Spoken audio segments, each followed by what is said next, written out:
the polished halls of power, some crimes don't scream, they whisper. On a cold October evening in Washington, D.C., the body of Eleanor Whitmore, the elegant wife of Congressman James Whitmore, was found in her townhouse study. There were no signs of forced entry, no struggle, just a single gunshot and a silence that felt intentional. Eleanor was more than a political spouse. She was sharp, observant, and quietly influential. In recent months, she had been asking dangerous questions.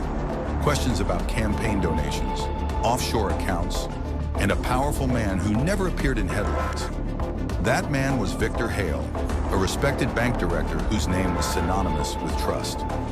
Hale managed private portfolios for the nation's elite, senators, CEOs, and yes, congressmen. To the world, he was disciplined and invisible, but behind closed doors, he was drowning. Federal investigators had begun tracing illicit financial routes tied to Hale's bank. Millions moved quietly through shell companies, laundering bribes and blackmail payments. And Eleanor Whitmore had found the trail. According to later court records, Eleanor confronted Hale privately, threatening to expose the financial corruption that could dismantle careers, including her husband's. Hale saw only one outcome: survival.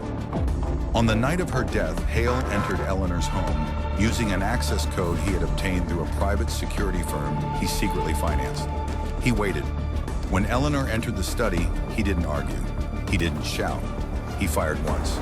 The murder was initially ruled a targeted political hit until investigators noticed something strange. Hale had moved money the very next morning, large sums, panic moves.